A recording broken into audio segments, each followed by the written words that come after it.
আমি ডাক্তারি পড়ার আগেই জানতাম। ভাগ্যিস তুই জানতিস, না হলে কি আমার ডাক্তারি পড়া হতো? অবশ্য শুধু তুই না, আদি স্যারও সেই সময় আমায় যা হেল্প করেছিলেন। স্যার আর তুই না থাকলে টাকা পয়সার অভাবে আমার লেখাপড়াটাই কমপ্লিট হতো না রে। সিরিয়াসলি তুই বদলালি না? হ্যাঁ, এত ভালো একটা জায়গায় তুই এরকম একজন ডাক্তার, তুই কোথায় সেই সব নিয়ে কথা বলবি? তা না এখনো সে আগের কথা নিয়ে পড়ে থাকবি? আরে বেশ করবো বলবো, কিন্তু তোরা এখানে কি করছিস? অ্যাকচুয়ালি লাইলা, আমাদের তোর একটা হেল্প লাগবে। হ্যাঁ মানে তুই যদি বলিস। আরে কিন্তু কিন্তু করিস না, কি হেল্প লাগবে বল। তুই নিশ্চয়ই নন্দিনী ব্যানার্জির নাম শুনেছিস, আর উনি কি কি কুকীর্তি করে বেরিয়েছেন সেসবও নিশ্চয়ই জানিস। তাই ব্যাপারটা হচ্ছে, উনি না প্রত্যেকবার আইনের চোখে ফাঁকি দিয়ে পার পেয়ে যান। তবে এইবার উনি এখানে মানসিক অসুস্থতার বাহানা দিয়ে ভর্তি আছেন। এখানে? আচ্ছা, মানে তোর সন্দেহ উনি সবটাই অভিনয় করছেন, আসলে উনি সুস্থই আছেন? সন্দেহ নয় লালা, আমি শিওর। তুই ভাবতে পারবি না যে উনি কিরকম মহিলা। উনি একজন সরকারি হাসপাতালের ডাক্তার, আর ডাক্তার সুব্রত ভৌমিকের মতন একজন, মানে ওনার মতন একজন ডাক্তারের কাছ থেকেও সার্টিফিকেট জোগাড় করে ফেলেছেন। ভাব, সুব্রত স্যারের মতো মানুষ সার্টিফিকেট দিয়েছেন? তা কেন দিয়েছেন, কি জন্য দিয়েছেন সেসব আমি জানি না, তবে এইটুকু জানি যে আমাদের সত্যিটা সামনে আনতে হবে, আর তার জন্য আমাদের তোর হেল্প লাগবে।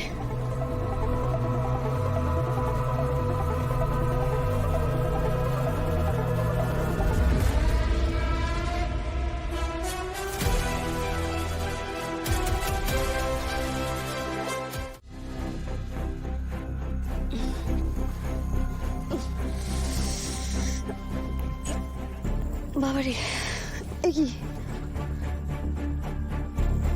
এরকম চারিদিকটা অন্ধকার কেন? আলো জ্বালিয়ে তো শুয়েছিলাম। বাবারে, জলের বোতলটাও তো নেই। উফ, নাম অন্ধকারে। ওরে বাবারে, আদি!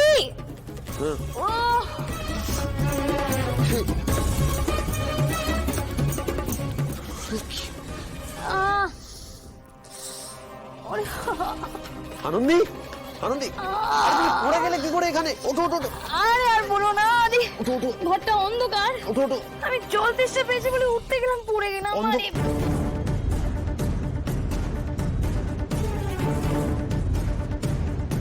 অন্ধকার, আমি কিছু দেখতে পাচ্ছি না আদি, আমি কিছু দেখতে পাচ্ছি না আদি, আমি কিছু দেখতে পাচ্ছি না।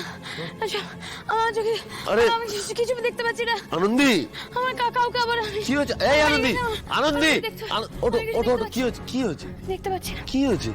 দেখতে পাচ্ছি না করছো কেন? কি ব্যাপার? ওফো, বুঝেছি বুঝেছি বুঝেছি। সেদিন তোমার ওই চোখে ছাই পড়ে কিছুক্ষণের জন্য দৃষ্টি চলে যাওয়ার ট্রমাটার মধ্যে থেকে এখনো তুমি বেরোতে পারোনি, রাইট? ঠিক আছে, আমি বুঝতে পেরেছি তুমি ভয় পাচ্ছ। আরে ওটা স্বপ্ন ছিল আনন্দি, স্বপ্ন। স্বপ্ন দেখেছো তুমি?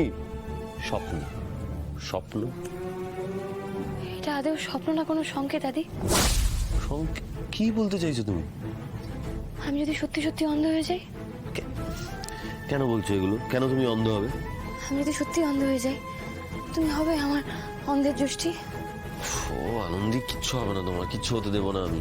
আমার পাহাড়ি ঝর্ণার যাই হয়ে যাক না কেন, তার প্রাণ আমি আমার নিজের প্রাণ দিয়ে রক্ষা করব। হয়েছে? প্লিজ এসব ভাবা বন্ধ করো, প্লিজ। কি হলো, আপনি এভাবে খাবার ফেলে দিচ্ছেন কেন? এটা বাজে খাবার, আমি খাবো না। আরে দেখুন, ওনারা কি সুন্দর খাচ্ছেন। ওরা পচা, ওরা আমাকে মেরেছে তাই বাজে খাবার খাচ্ছে। আচ্ছা আচ্ছা ঠিক আছে, আজকে আপনি খেয়ে নিন, কাল ভালো খাবার আসবে। ইস, তোমাদের রান্নার লোক একদম রান্না করতে পারে না। আমাদের রান্নার দিদি ভালো রান্না করে তো। লাভলি, রান্নাঘরটাই একমাত্র জায়গা যেখানে পাহারা নেই। তার মানে ওখান থেকেই আমায় পালাতে হবে। ওখানে যেভাবেই হোক আমাকে ঢুকতেই হবে, আর ওখান থেকে আমি পালাবো। কি হলো, কি ভাবছেন? জানো, আমার একটা বড় রান্নাঘর ছিল। আমি না খুব ভালো রান্না করতে পারি।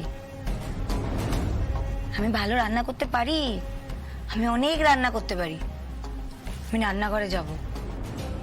বাজে খাবার খাবো না, আমি রান্নাঘরে গিয়ে রান্না করব। আচ্ছা আচ্ছা আচ্ছা, খাবার পর আপনার ওষুধ আছে, আপনি খালি পেটে ওষুধ খাবেন নাকি? না, আমি ওষুধ খাবো না, এই বাজে খাবার আমি খাবো না। ডাক্তারকে কল করছি, আপনি দাঁড়ান। খাবো না, বাজে খাবার খাবো না।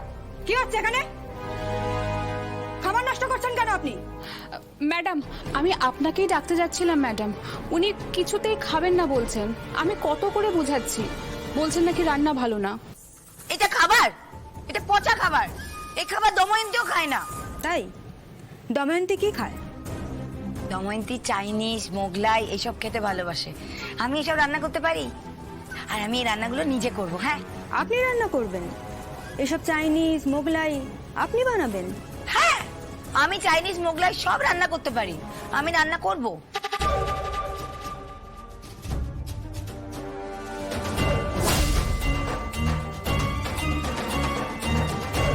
মনে আছে আপনার সব? আমার সব মনে আছে। রান্না, চাইনিজ, মোগলাই আমি সব রান্না করতে পারি। আর সন্ধ্যেবেলায় না আমি দময়ন্তীর কিছু বন্ধুদের নেমন্তন্ন করেছি, ওরা আসবে। আমায় তাই রান্না করে যেতে দাও না। চলুন বসবেন, চলুন নিজের জায়গায়। কোথাও যাবেন না আপনি, বসুন। ম্যাডাম, ম্যাডাম আপনি তো বলতেন পেশেন্টকে কাজের মধ্যে রাখলে পেশেন্ট তাড়াতাড়ি ভালো হয়ে যায়। আমার মনে হয় ওনাকে রান্নাঘরের কাজ করতে দিলে না উনি তাড়াতাড়ি সুস্থ হয়ে উঠবেন। আমাকে উনি রান্নাঘরের কথা বলছিলেন। আমায় যেতে দাও না গো প্লিজ। আমি তোমার জন্য ভালো রান্না করে আনবো।